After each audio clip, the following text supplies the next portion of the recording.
शूर ऐं समझ अची वेंदी। अल्लाह तबारक व तआला जी ज़ात बाबरकात जो नबी आ हज़रत दाऊद अलैहिस्सलाम। अल्लाह तबारक व तआला जी ज़ात बाबरकात खे अर्ज़ कंदो हो त मुंहिंजा मौला मूंखे चार शयूं ॾे। घणियूं शयूं? मूंखे चार शयूं ॾे।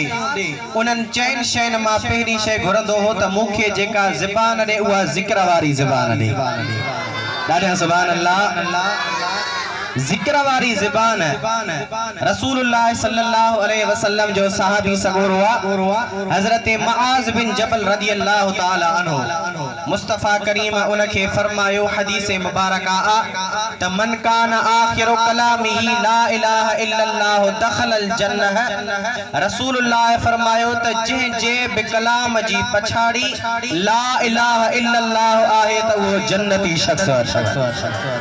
माना इहो ज़िक्र आ। हज़रत दाऊद अलैहिस्सलाम दुआ घुरी त मुंहिंजा मौला मूंखे जेका ज़बान अता फरमाई थी इहा ज़बान ज़िक्र वारी ॾे।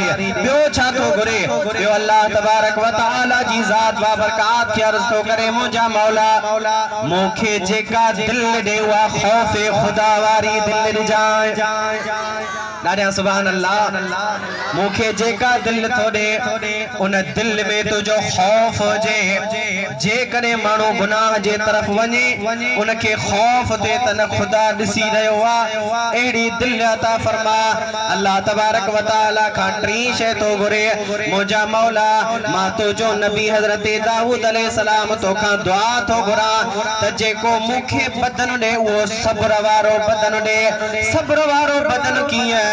तकलीफ़ पहुचे तब सब्र, बुखार अचे तब सब्र, पेट में सूर हुजे तब सब्र, पर अहिड़ो सब्र जो उन सब्र जे करे असां सां भलाई थिए। सब चओ सुभान अल्लाह। ऐं चौथे नंबर ते घुरे थो मुंहिंजा मौला मूंखे उहा ज़ाल अता फरमा जेका दीनी मुआमलन में दीन जे कमन में मुंहिंजी मददगारी करे ऐं आखिरत जे मुआमलन में मुंहिंजी मददगार हुजे। हज़रत दाऊद अलैहिस्सलाम चइनि शयुनि खां अल्लाह तबारक व तआला जी ज़ात बाबरकात खे अर्ज़ कयो त मुंहिंजा मौला इन्हनि चइनि शयुनि खां बचाए जाए। सब चओ सुभान अल्लाह। कहिड़ियुनि चइनि शयुनि खां बचाए जाए? उहे चार शयूं कहिड़ियूं? उन्हनि मां सभ खां पहिरीं उहा शइ त मूंखे जेको पुट अता करे उहो मुंहिंजो हाकिम न हुजे। मतलब त जेको मूंखे पुट अता करे उहो मुंहिंजो हाकिम न हुजे, माना मुंहिंजे मथां उहो हुकूमत न हलाए।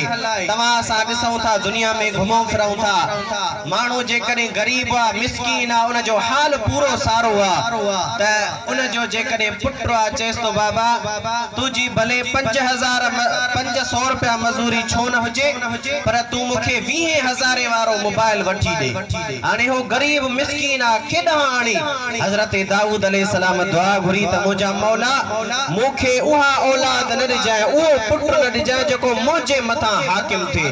ॿियो कहिड़ी दुआ खां अल्लाह तबारक व तआला खे अर्ज़ कई त पनाह ॾे। अल्लाह तबारक व तआला खां दुआ घुरी त उन ज़ाल खां बि मूंखे पनाह ॾे जेका ज़ाल मूंखे पोढ़ाए पखां अॻ में झूर बणाए छॾे, कमज़ोर बणाए छॾे। उहो वरी कीअं? हज़रत दाऊद अलैहिस्सलाम जी ज़ात बाबरकात जेका दुआ जेका अल्लाह ताला का पनाह थो घुरे त इन जे करे जो जेकॾहिं घरवारीअ जा जेके रवैया ॾुखिया आहिनि बाबा चइनि ॾींहंनि जो गिहु आहे घर में किलो चइनि ॾींहंनि में हलाइणो आहे, फैमिलीअ जो पंहिंजो हिसाब हूंदो आहे त उहो 2 ॾींहं हलाए, 2 ॾींहंनि जो आहे 1 ॾींहुं हलाए। मतलब त मर्द परेशान उन औरत खां बि उन पनाह घुरी आहे। हज़रत दाऊद अलैहिस्सलाम अल्लाह तबारक व तआला खां दुआ घुरी त मूंखे उन माल खां बचाए जाए जंहिंजो फ़ाइदो दुनिया में ॿिया वठनि ऐं हिसाब किताब मूंखां थिए। तो असां छा कंदा आहियूं?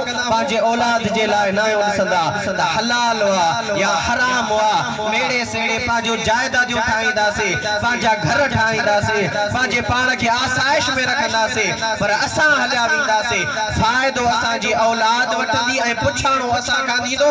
हज़रत दाऊद अलैहिस्सलाम दुआ घुरी त मुंहिंजा मौला उन माल खां बि मूंखे पनाह अता फरमाए जाए। सब चओ सुभान अल्लाह। चौथे नंबर ते हजरत दाऊद अलैहिस्सलाम दुआ घुरी त मुंहिंजा मौला उन पाड़े सिरिया खां बचाए जाए जेको मुंहिंजी नेकी ॾिसी ऐं लिकाए ऐं जेको मुंहिंजी बदी ॾिसी ऐं मूंखे ख्वार करे अहिड़े पाड़े सिरिया खां बचाए जाए जैन शयुनि जे लाइ अल्लाह खां दुआ पियो घुरे ऐं जैन शयुनि जे लाइ इहा दुआ पियो घुरे त मुंहिंजा मौला इन्हनि खां मूंखे बचाए जाए तो असांखे इन्हनि ॻाल्हियुनि जे मथां अमल करणो आहे ऐं अल्लाह करे इहा मुंहिंजी दिलि वारी जेका ॻाल्हि आहे मुंहिंजे ज़बान वारी अव्हां जे दिलि ते असर करे असांखे पंहिंजे वालिदैन जो ख्याल करणो आहे उन्हनि खे ईज़ाइणो न आहे उन्हनि जे मथां हाकिम न आहे थियणो इन्हनि शयुनि जो ख्याल करणो आहे अल्लाह तबारक व तआला इन्हनि ॻाल्हियुनि ते अमल जी तौफ़ीक़ अता फरमाए।